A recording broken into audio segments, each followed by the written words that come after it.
Yes, guys, it is still true that I am giving away 2,000 XRP. No, it is not a joke, and it is very simple to enter into this giveaway.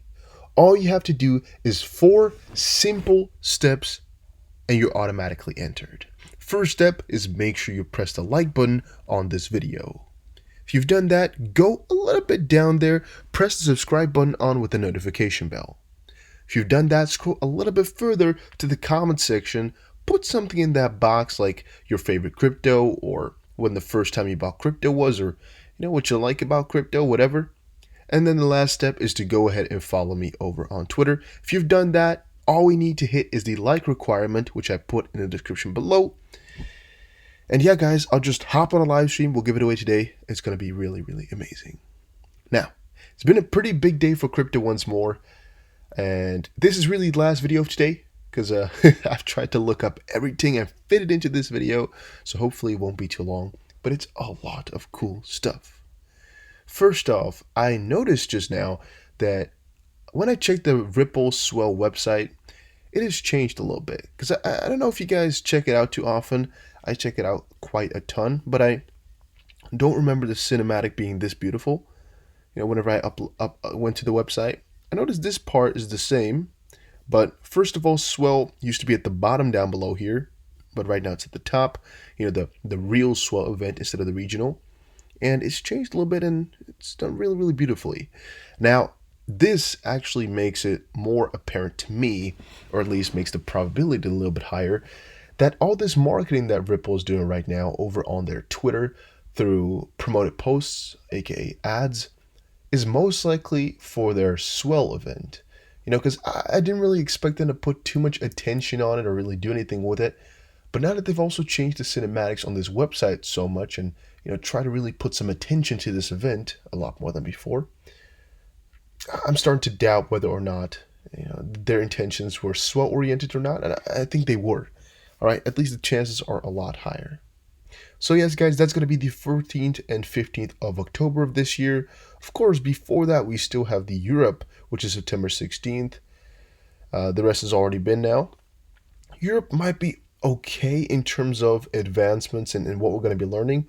The only problem is the real cool parts are within the kind of locked away parts because they're the ODL customer experience things, but they're actually only watchable by customers at this point, and maybe at the official Swell event we can actually see some more instead of being locked behind those doors once more.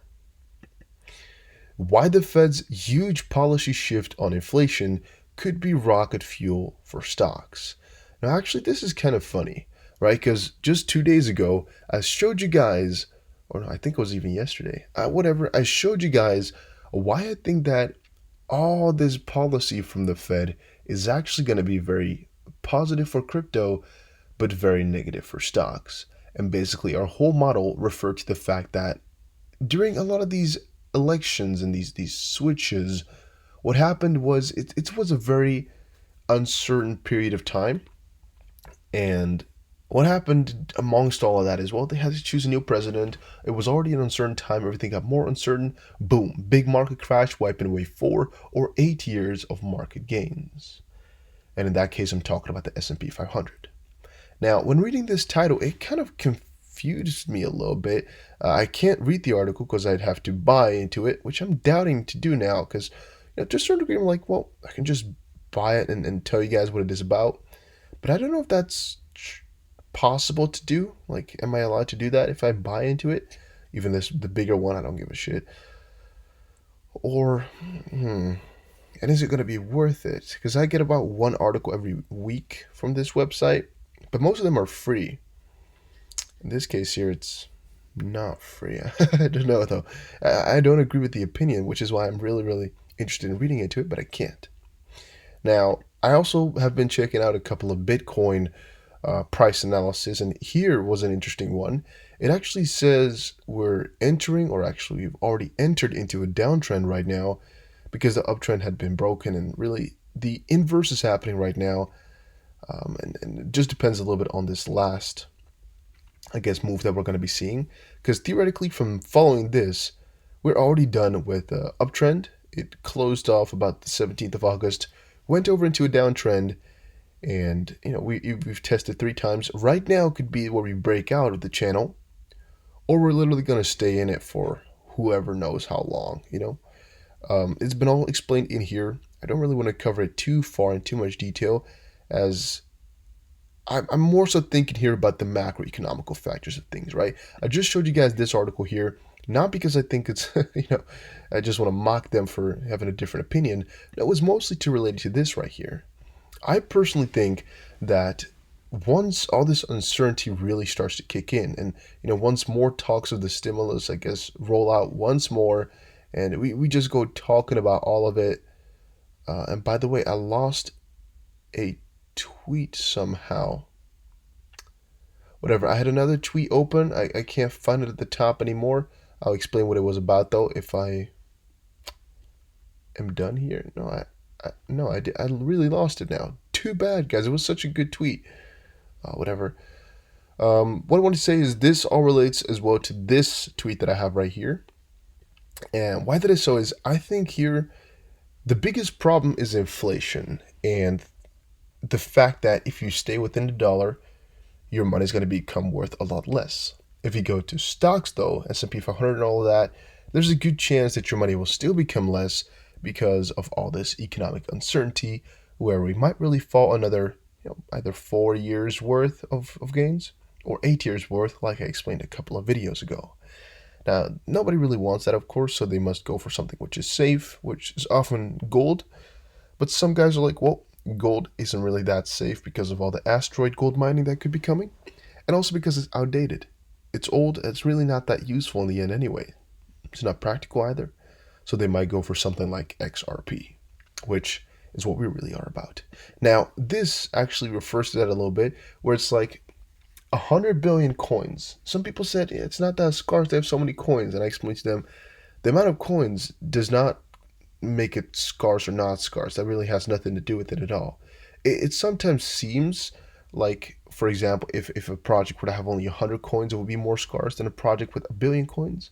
But it's not necessarily the case unless you're talking about, like scarcity in just quantity of different coins. However, in this case here, it's just how you divide them, right? Because, literally, it's about the market cap and about how much, how big a coin is about the market cap, but also how much there will ever be is the only important factor for scarcity. And I guess relatively in percentages, how much you already have of that total. Because in the end, if you have 1 coin or 1 billion coins, it could still be that you could split those 1 billion up into just 1 pieces and that 1 coin up into 1 billion pieces. You theoretically have, a completely different amount. Because if you have 1 out of 1, well, yeah, I guess then it's very scarce, right? Because you have it all. It's just 1. But if you have 1 billion out of 1 billion, it's also scarce. So, it doesn't make sense. It's just something that plays with your head. I hope you guys get me right there. It's very hard to explain. I tried my best here, but I think you all get the picture I'm trying to paint.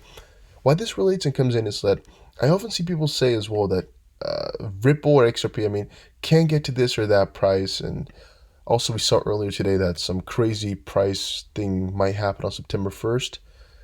Shaco the Doggle Riddler, or whatever, Rect Doggle, whatever, didn't actually go on the bad side saying something crazy was going to happen. He just said, put all your funds in XRP before September 1st.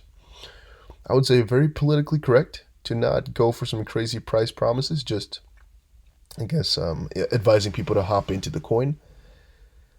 I don't know if that's smart to do, advise people to buy into something. But the idea is there, and he didn't really do anything wrong by saying something big was going to happen. He just said, hey, pack up your funds and just put all your funds in XRP. No, he did actually tell people to invest. I thought it was saying pack up your funds and move into XRP. No, he said put it all in. So I wouldn't have personally done it, but it's not that bad. It's not that crazy. And it really goes along with the opinion, like I explained in my previous video earlier today, that, something crazy might be happening September 1st. I don't personally think so, but it's what a lot of people are thinking.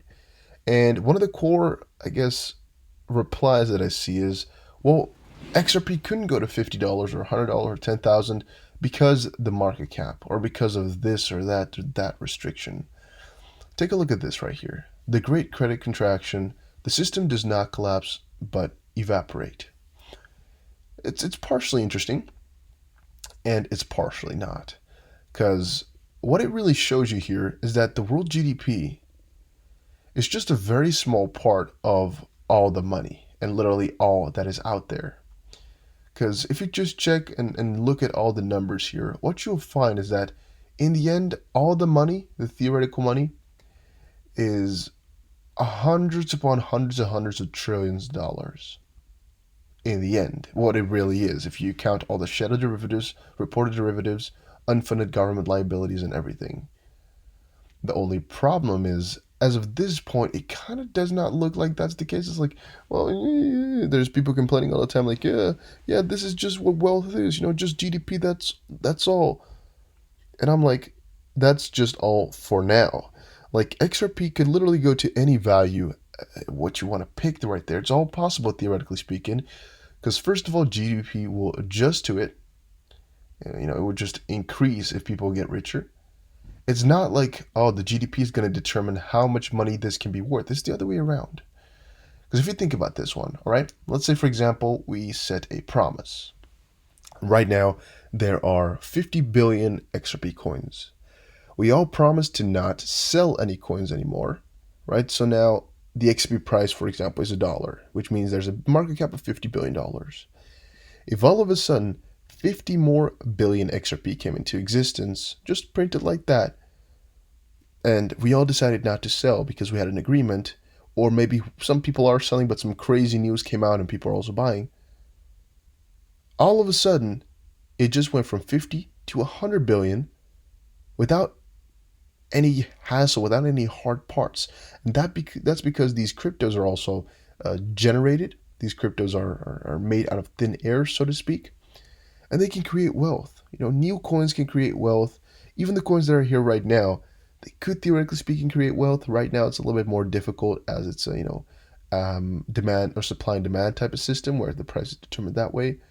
But theoretically speaking, it's still possible because Ripple owns so many coins. And maybe that's also why they have some, I don't know. But just keep that in the back of your head. It's possible to create any value that you would want. And it's never really limited by any of that. Now, the tweet I had open was actually about some miscellaneous girl who said, let's actually see if I can, I think I did hashtag XRP or hashtag RIP on XRP. I can't remember though. And this is the one it was. The scam of the century XRP. And the main reason I wanted to show you guys that one is because I personally think that the more of these things you'll be finding, the more people that are saying scam this, scam that, scam, the better Ripple and XRP are doing. Like, all publicity is good publicity. And people claiming it's a scam is just showing me once more that they're not done.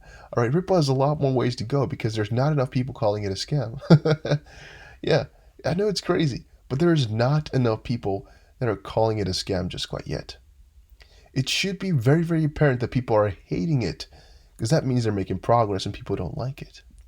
If people are not hating it too much, it means they're kind of stagnant or not really that much of a threat. Otherwise, you would see them all over the place. That does not mean there's not XRP haters already, but they're not as apparent as they used to be.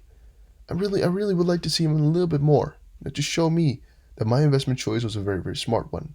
Because a lot of projects that do really, really bad, they have no haters, because nobody cares about it. Trust me on that one, guys. The more haters they'll get, the bigger it means that Ripple already has been or is. Then I wanted to talk a little bit about Spark, and that was concerning the price of it. Now, I don't want to do any price prediction for Spark. I just want to talk with you guys a little bit about what I found, and yeah, maybe no prediction. Now, what I found here is that a lot of people have been thinking it's going to go to a cent or less, and I think you guys can already see what that means. That means that your XRP value, if it's backed 1-to-1, it's just 1 for every 30. So every 30 XRP you have, it will get you kind of 1 XRP new. So if you have, for example, $30,000, you get $1,000 for free. Is that how I should be seeing it? I think so, right? I think that's the way. That's if it goes to 1 cent, that is, because it's just like, about a 28 to 1 ratio. The only problem with that, I would say is that it's not most likely going to be a cent. It's most likely going to be 0.1 cent or even half of that. And the main reason for that is it's all free and people will be selling it very, very hard. The question I saw a lot of people ask is, should you be buying into it? And I don't know about that one. If I'm looking at the fundamentals of the project, I would say yes. If I'm looking at the fundamentals of the white paper, where it's just the the division between amount of money that the team and founders get for development and for their own pockets, it's just ridiculous. So I would definitely say no. But that's again where the debate comes in. Like, should you be caring about that? Because as I said before, 45% goes to us, 55% goes to the team, and all of that. I was like, what the? Why are we supporting that? Because that's the hard part. The project itself is really, really solid, really good. Which is why I'm still divided over whether or not I should be buying into it heavily or skipping out on it altogether. I really find it a difficult one. And then Bitcoin will break out this year, says DeVere CEO. Coincides with the articles we checked out earlier, except for this one, which says we're going down. Maybe short term, but I don't really think so still as well. It really falls along with all the articles that are saying that most likely, even though these two are really contrarian to my example, most likely inflation will ramp up. Most likely economical uncertainty will ramp up, and Bitcoin will ramp up because of it as well. All right, Jerome Powell's speech and all of that in the same sector and area, it has scared a lot of people. A lot of people are really, really confused as to what's going on right now in this space, and that means there's a lot of money to be made for us. By the way, whenever I'm talking about Bitcoin here, that means Bitcoin, XRP, and a couple other coins as well that we talked about before. Because as I've said, you most likely got to have yourself a good bag if you want to be, your best crypto position. And a good bag consists of possibly, in my opinion, maybe a little bit of Bitcoin, maybe a little bit of XRP, maybe a little bit of Cardano, maybe a little bit of Stellar, a little bit of VeChain, maybe something like that. It's a good bag to start off with. You can, of course, buy more coins as you get more into crypto, but this might be okay if you have never heard of crypto before. You're like, man, what couple of coins should I buy? Get yourself a couple of those. There's some things I personally hold, so you're most likely going to be good. If you want to go for 75% XRP, 25% rest, you do ahead. You do whatever you want. I just recommend buying at least 5 coins, even if they're just small percentages. Alright, but guys, I think I covered all the articles and things I had for today. Hopefully you guys enjoyed it. If you did, make sure you press the like button and subscribe. Also, don't forget to follow me over on Twitter, and I'll see you guys again in another crypto video.